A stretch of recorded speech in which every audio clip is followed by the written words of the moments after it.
Right. I'm trying to better understand the challenges here. And so I think another challenge that might need to be addressed is what about, because with these underdeveloped countries, if they want to use this solution, what about Wi-Fi connections and connectivity? I mean, is that an issue, especially in regions where they don't really have that and they want to use your platform? I think that could be, right up there with regulatory challenges in terms of. Yeah, that's definitely an issue. Yeah. But we are developing the application in a way that even with a bad connection, you can work offline at a certain point, and after reconnection, synchronize everything. So you can hold it on your physical device on the one hand, and also use it in the cloud. So the problem about the so-called underdeveloped countries is that they are kept out from certain things because there's a big hurdle in terms of money.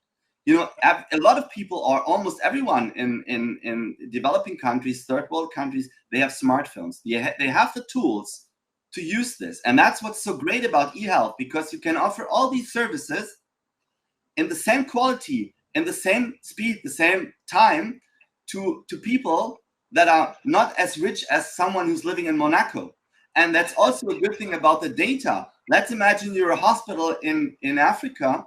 When you sell data, it has the same value as the data from a hospital in Monaco or in Manhattan or in Los Angeles.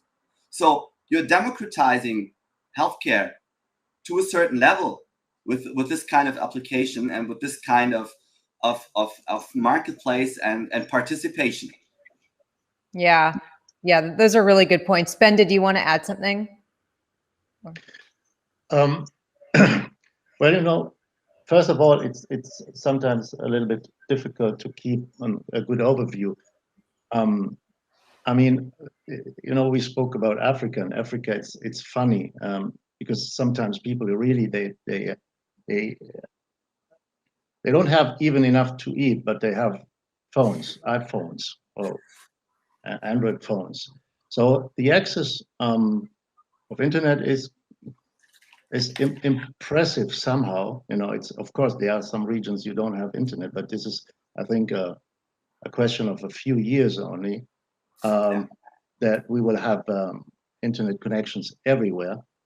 But that's not our main issue, because when we think about solutions, we try to reach a lot of people. We will never be the ones that give solutions for 100%. This is not our aim. I mean, because it's illusional. We want to have a solution for a majority of people, for the people that are interested. Of course, there will be competition, and there will be companies with other ideas, maybe also good ideas that work in a different way. But we will be there, and I think we can get a good share of the market, which is important to us, and give benefits in return to the ones that use our system. That's the most important issue. We don't need every market. I mean, if you have China, you have already achieved a lot.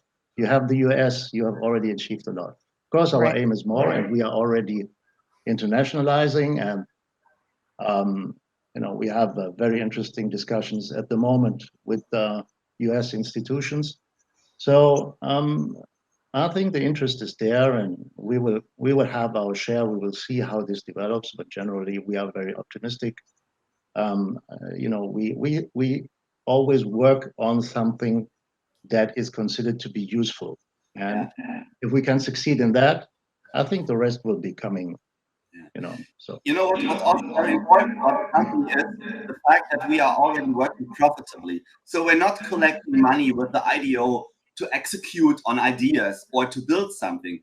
We have a working product. We are working profitably. We made more than $1.4 million in 2020, and this year we will supposedly even double that revenue, right? So the company is on a very good way, and very stable, and the blockchain and token will be a great benefit for everything that is already there on a great base. Right. Yeah.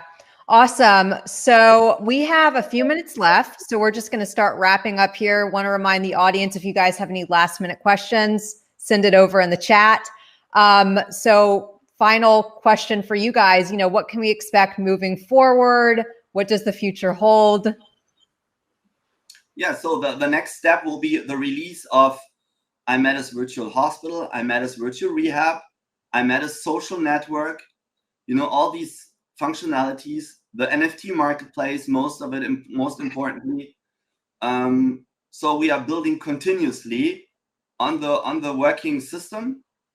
And yeah, so we speed ahead as fast as possible and conquer as many regions as possible to be a major player in the field.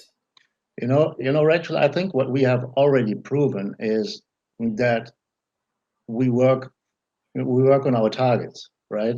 So it's very easy to look up our history and that we are already working for a few years now on this project. So it's not that we just came up and tried to get something working and to get people on board and to make an IDO and cash out money. So we are working for a certain purpose, and we want to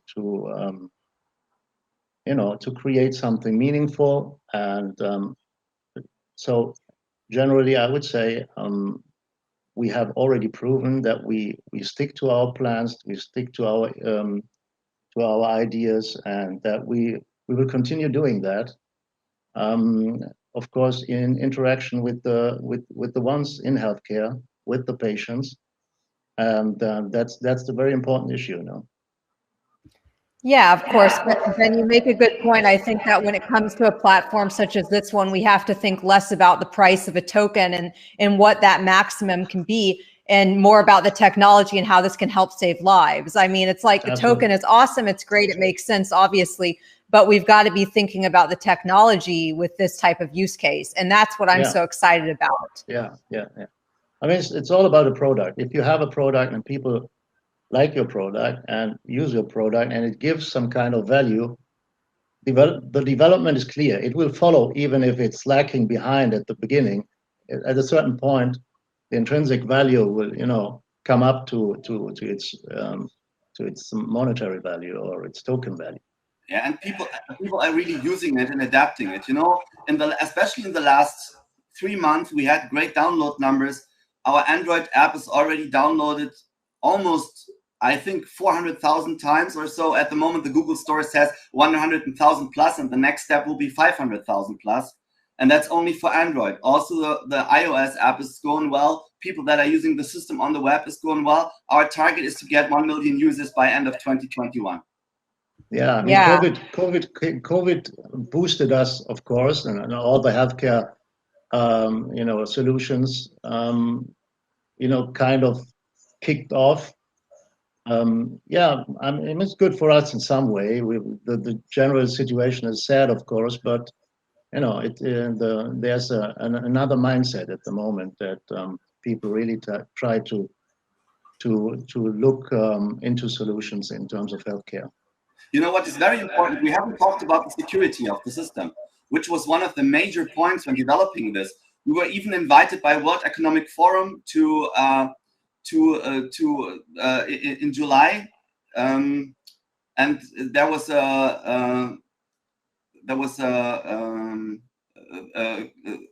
explanation going on that where we were part of, and that we were talking about security, and we were taking part in their Cyber Polygon 2021, and we have a dedicated team that is only sticking to security issues. So we are real-time monitoring the system. We are always improving the security. We are hacking it continuously, doing penetration tests, stuff like that, to make sure that the user gets the most secure system that they can get. Because this is also one big issue when it comes to e-health. Yeah, Michael, I'm glad you brought that up, and apologies that we didn't speak about that more in depth, because obviously keeping user data safe is a massive issue here. So I'm really glad you did briefly bring that up. Thank you. Yeah, but so unfortunately, we only have a few minutes left. I don't see any other questions coming from the audience. So I'm just going to wrap things up here. Michael and Ben, it's been a real pleasure. If the audience does want to reach out and, you know, if they have more questions, for instance, about the security and all that, how can they get in touch with you guys? So we have several social channels on Telegram and on Facebook and Instagram, but they can also contact us directly via email. contact@aimedis.com, very simple. Also via our website, we have a contact form, so you will always find a solution to contact us. Great, awesome. And I just want to remind the audience, please subscribe to our YouTube channel. We're going to have more very interesting AMAs like this coming up. And I just want to thank everyone for joining us. Thank you again, Ben and Michael. It's been a real pleasure. And I look forward to staying in touch with you guys because I'm excited about Aimedis, sorry. Rachel, thank you so much. Thank you so much. Great opportunity to speak. Yeah, thanks, guys. Have a good day. Thank you. Bye. Bye-bye. Bye-bye.